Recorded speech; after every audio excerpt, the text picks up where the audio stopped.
One of the most challenging things in any business, and as you're an entrepreneur and growing, is figuring out how to hire the right people and make your HR process really successful and not be dealing with issues with our team members and employees all the time.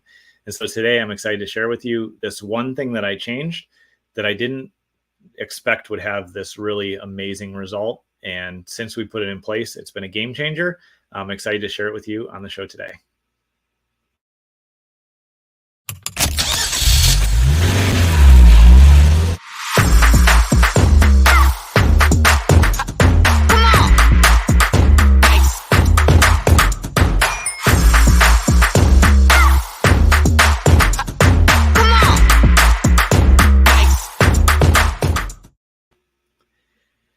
One of the more expensive things that we can do as entrepreneurs and employers is hire somebody. It's a tedious process to bring people in. It takes time to recruit effectively. There's a lot of training that goes into the process. And when we make a great hire, it's one of the most profitable things we can do for the business. And it's one of the most fulfilling things we can do for our team. And it's really important that we serve our team and show up for them. When we have our team members in the right roles, they flourish, they grow, they love it. They get to have a nice, journey with us and a good long season. And then, oftentimes move on to other roles.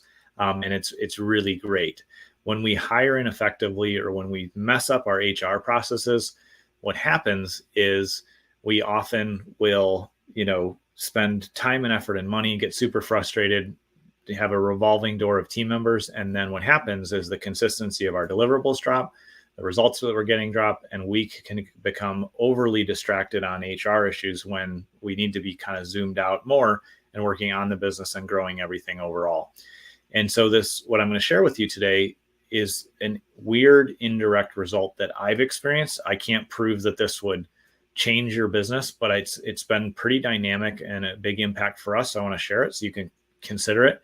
And one of the things I always want to share when it comes to HR, finances, legal, you always need to have a professional involved that gives you advice.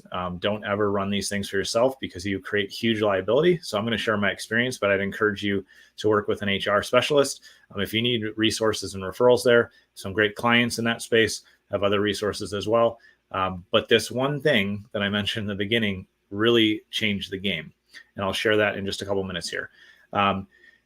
What happened to me quite a few times over the years as I had what felt like kind of a 50-50 success rate of bringing people on, but then people would quit without notice sometimes and move on, and it left us in a lurch, and it caused production problems, and it stresses things, and it causes issue with client projects. That's one of the challenges I've had. I'm sure probably not the only one. One of the other things that has occurred is when I realized that somebody is just no longer paying attention, they're not a fit anymore. Maybe we were aligned in the past, but the business has outgrown them and we're no longer aligned, and they're just not in the right role anymore. And there's not a role in the company for them. And obviously then it's time to let them go. And a term that my friend Alex Charfin shared with me that we love and use is we redeploy them. We're sending them to a new opportunity somewhere else. We always wish them the best. But in the past, as much as our culture and team has for years been focused around how do we serve our team and really make them successful and really do all we can for them, I wrongfully would cut that attitude off immediately when I decided I was going to let somebody go and redeploy them. And I lost that love and care for them. And in doing that, we would, let people go, say, good luck, hope everything goes well. And we abruptly ended the relationship. And I did that across the board, regardless if somebody was stealing from me or if they were, just not a fit and it wasn't great and it was time to go. I just had from experiences and from other people, which is not the right way, I adopted this belief or this mindset that wasn't mine, that once you tell somebody, it's time to go, they're going to screw you over. And well, yes, that can happen. You need to have proper protection and process in place to make sure that you're stable when it's time to redeploy somebody and let them go and fire them. It's not always the case. And so I thought through what it would be like for me to be an employee, a team member, and being let go. And I thought, how would I want to be treated? And this was a good exercise for me for a couple of reasons, because the one thing that I changed that, again, we're getting to here in a minute, made a big impact. But it was an important exercise for me for a couple of reasons. One of them is that I've only been an employee for about 18 months of my life. I've always, and those were just short stopgap jobs while I was building a new business. And a lot of entrepreneurs are so entrepreneurially minded that they've always had the entrepreneurial mind and they're not really thinking like employees, or they've never been employees for any, great length of time like me. And so we just don't have that perspective of what it's, like to be that way, to be an employee and not be, an owner or an entrepreneur owning a business. And so I started to think, okay, what would it be like? There's an employee security comes from a good job and, a plan and knowing what's going to happen next and getting a paycheck. An entrepreneur kind of throws away security like that. And our security is on how much can we achieve? What results can we get? We're going to drive, we're going to grow. We have big, grand visions. That's just who we are inherently in our DNA. And as I thought about that, I said, you know what? With the exception of when somebody is stealing from us, which hasn't happened in years, and it happens on occasion, and you have to act very decisively, and it's a different scenario. But when there's not something illegal or really unethical going on, I thought, you know what?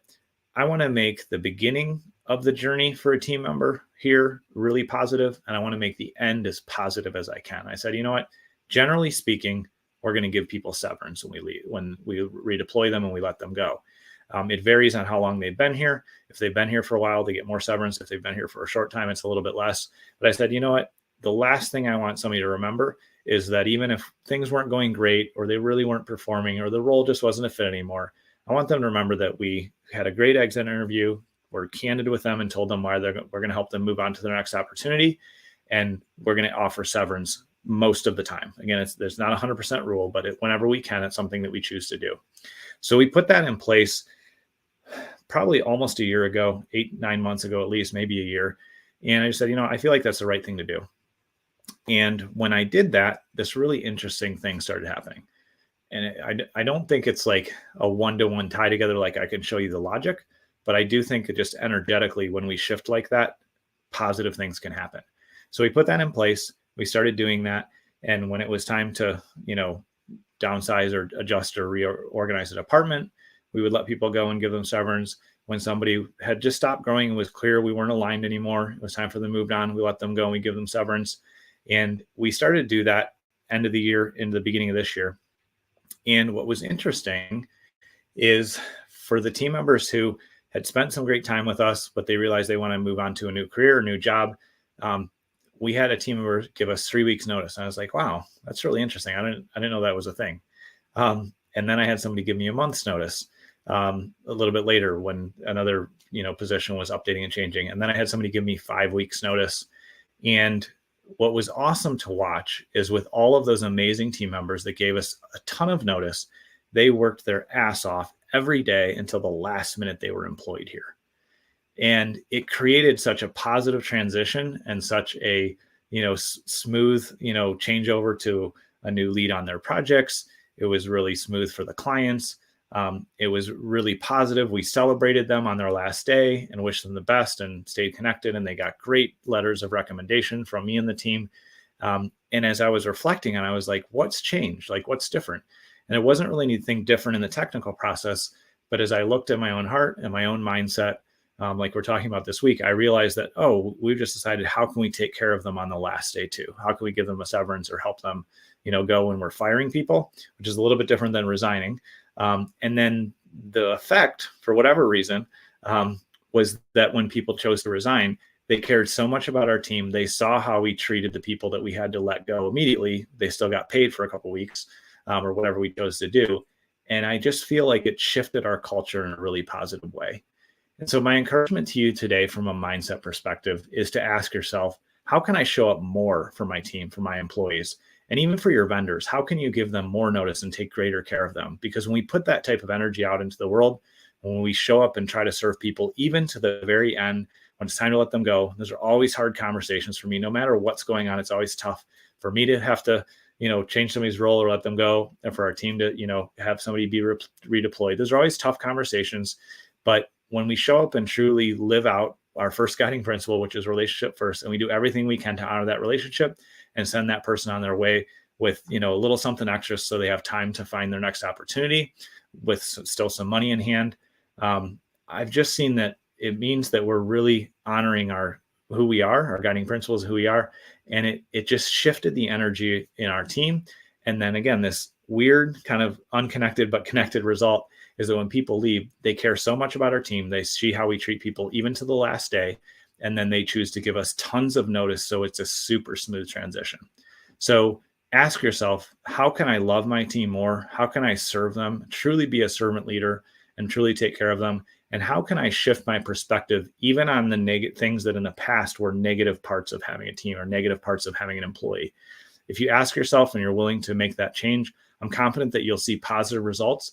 I can't guarantee you how it's going to work out because I don't know how all the energetics connect all the time, but I just know when we show up with that heart, that's really, we're going to get positive results in ourselves and in those around us. We attract what we think about and that we attract what we put out there. So I'd encourage you to think about that part of your mindset this week.